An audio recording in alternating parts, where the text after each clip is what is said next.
তাকে ভারতে ফেলে দেওয়া হয়েছে, সেখান থেকে 9 বছর থাকতে হয়েছে। আমি যখন কালকে একসাথে গাড়িতে করে ফিরছি প্রধান উপদেষ্টার অফিস থেকে, কামাল আতাতুর্কের রাস্তায় ঢুকে উনি বললেন যে এই বিল্ডিং গুলো কি এখানে আগে ছিল? 9 বছরে ওনার জীবন থেকে চলে গেছে। আমাদের ইলিয়াস আলী, এই যে ভাবি এখানে বসে আছেন, প্রতি মুহূর্তে উনি আশা করেন, উনার মেয়েটা আশা করে, উনার ছেলেরা আশা করে ইলিয়াস আলী বোধহয় ফিরে আসবে, ফিরে আসে না। ওখানে অনেকগুলো বাচ্চা আছে, তাদের সন্তানেরা আছে, তাদের স্ত্রীরা আছে, স্বজনরা আছে, যারা হাহাকার করে যে আমাদের প্রিয়জনকে ফিরিয়ে দাও। দীর্ঘ 12 বছর হয়ে গেছে, এখন পর্যন্ত তারা তাদের প্রিয়জনদের খুঁজে পায়। বন্ধুগণ, আল্লাহর কাছে অশেষ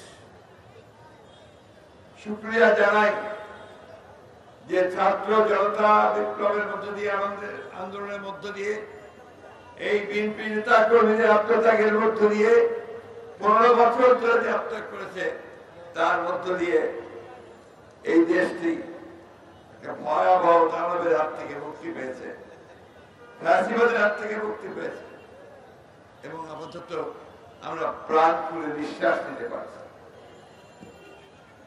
প্রিয় বন্ধুগণ, আজকের এই সভাটি একটি বিশেষ সভা। বাংলাদেশের আমরা এই বিষয়টা জানতাম না, অ্যারেস্ট হওয়া জানতাম, হত্যা করা জানতাম, কিন্তু গুম করে দেওয়া এটা আমাদের জানা ছিল না। এমনকি আমরা যারা দীর্ঘকাল ধরে রাজনীতির সঙ্গে সম্পৃক্ত আছি, আমরা বাংলাদেশে স্বাধীনতা যুদ্ধই বলেন বা এখনই বলেন, আমরা কখনো দেখিনি।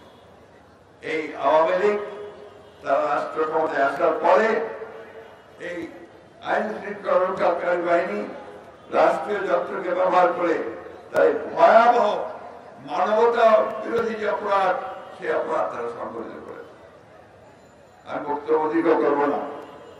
আমার প্রত্যেক বছর যখন এদের সঙ্গে আমি এসে দাঁড়াই, সেই শিশুটার হাত ধরে যখন দাঁড়াই, যখন সঞ্জিতা পাশে এসে দাঁড়ায়, এই মেয়েগুলো আমার সামনে আসে, আমি পিতা হিসেবে, অভিভাবক হিসেবে আমি খুবই ভারাক্রান্ত হয়ে যাই। এদের সামনে আমরা কিভাবে দাঁড়াবো, কি জবাব দেব তাদের কাছে? জবাব নেই। আজকে অত্যন্ত ভালো কথা যে আজকে এই আমাদের যে অন্তর্বর্তীকালীন সরকার, তার প্রধান প্রফেসর ইউনূস আলী, তিনি গতকাল গুম বিরোধী যে আন্তর্জাতিক জাতিসংঘের সনদ আছে তাতে সই করেছেন। আগে আপনারা জানতেন যে আগের সরকার এটাতে সই করেন। আজকে আরো ভালো লাগছে যে এই প্রথম বাংলাদেশে এই স্বৈরাচারের অপকর্মের বিরুদ্ধে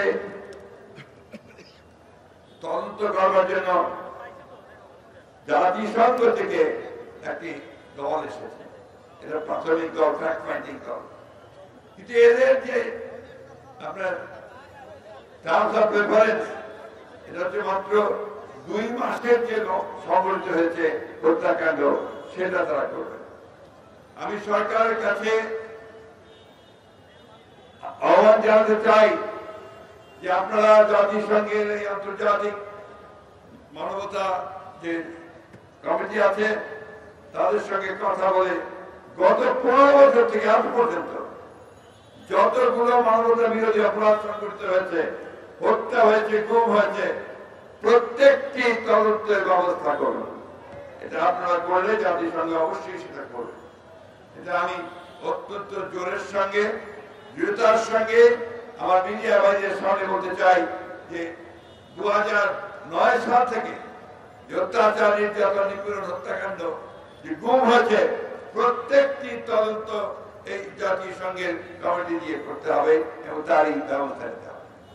আমি ধন্যবাদ জানাতে চাই আমাদের এই অন্তর্বর্তীকালীন সরকারকে যে গতকাল তারা একটা কমিশন তৈরি করেছেন গুম বিষয়টাকে আপনার ইনভেস্টিগেট করার জন্য এটা একটা ভালো উদ্যোগ।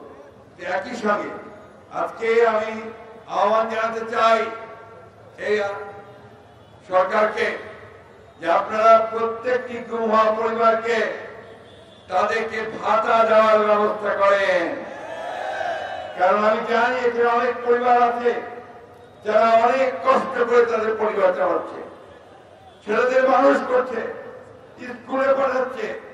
এটা রাষ্ট্রের দায়িত্ব এই পরিবারগুলোর পাশে এসে দাঁড়ানোর জন্য। গণতন্ত্র এসছে, আসবে আরো, আমরা সবাই গণতন্ত্রের ফল ভোগ করবো। এই বাচ্চাগুলো তাদের যে লস হয়েছে, পিতাকে হারিয়েছে, এটা তারা কোনোদিন ফেরত পাবে না। যে তার স্বামীকে হারিয়েছে সে ফেরত পাবে না। তাই রাষ্ট্রের দায়িত্ব হচ্ছে এই পরিবারগুলোর দায়িত্ব গ্রহণ করা। আমরা এখানে যারা বাইরে আছে, সবাই আমার বোনেরা আছে, অনেক ত্যাগ স্বীকার করেছি আমরা। এই বাংলাদেশে জন্মে সবসময় আমাদেরকে লড়াই করতে হয়েছে আমাদের অধিকারের জন্য। এবং আজকে দুর্ভাগ্য যে এখন পর্যন্ত আমরা কিন্তু সেই পূর্ণ গণতন্ত্র এখনো পাই। আসুন আমরা এই সরকারের সঙ্গে, যেটা আমাদের আন্দোলনের ফসল, তাকে আমরা সর্বাত্মক সহযোগিতা করি এবং সেই সহযোগিতার মধ্যে দিয়ে এই সরকার যেন সক্ষম হয় সফলভাবে একটি সংস্কারের মধ্য দিয়ে একটি নির্বাচন করা, যে নির্বাচনের মধ্য দিয়ে বাংলাদেশের মানুষের প্রতিনিধি নির্বাচিত হবে এবং তারা একটা পার্লামেন্ট গঠন করবেন, সরকার গঠন করবেন, জনগণের সমস্যার সমাধান করা যাবে। বন্ধুগণ, আপনারা কেউ কমপ্লাসেন্সে ভুগবেন না, সন্তুষ্টির কোনো কারণ নাই। এখনো অনেক ষড়যন্ত্র হচ্ছে, এখনো দেশে বিদেশে ষড়যন্ত্রের অভাব নেই। অপেক্ষা করে আছে কখন সুযোগ পাবে, সেই সুযোগে তারা এই স্বাধীনতাকামী মানুষের উপরে আঘাত করবে। তাই আজকে ঐক্য, ঐক্য গণমানুষের জন্য তৈরি হয়েছে, সেটাকে আরো সুদৃঢ় করতে হবে। আমরা আবারও এই অন্তর্বর্তীকালীন সরকারের সাফল্য চাই।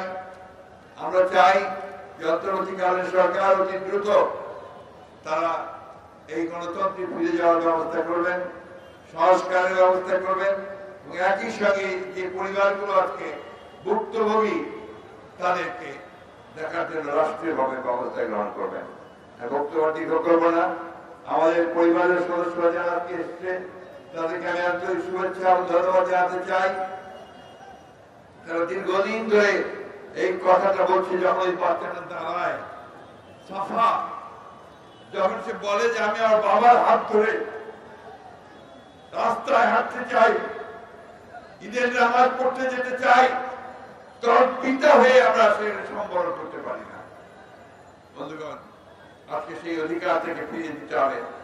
আরেকটি কথা সারাদিন শেয়ার করেছেন, যারা এর জন্য দায়ী, আমরা সবাই কম বেশি তাদেরকে চিনি। যারা দায়িত্বে ছিলেন, র্যাবের দায়িত্বে ছিলেন, পুলিশের বিশেষ বাহিনীর দায়িত্বে ছিলেন, তাদেরকে সেই মূল লোকগুলোকে খুঁজে বের করতে হবে, তাদেরকে শাস্তি দিতে হবে।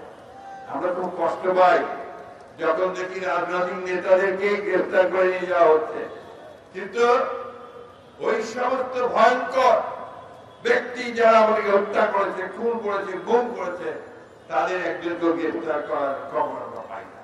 তাই আশা করি খুব অল্প সময়ের মধ্যেই আমরা গ্রেফতার দেখতে পাবো, তাদের বিরুদ্ধে ব্যবস্থা হচ্ছে সেটা দেখতে পাবো। সত্যিকার অর্থেই বাংলাদেশ যেন একটা জবাবদিহিমূলক গণতান্ত্রিক রাষ্ট্রে পরিণত হতে পারে, তার জন্য আমরা কাজ করতে সক্ষম হব। আবার ধন্যবাদ সকলকে। আসসালামু আলাইকুম, খুদা হাফেজ।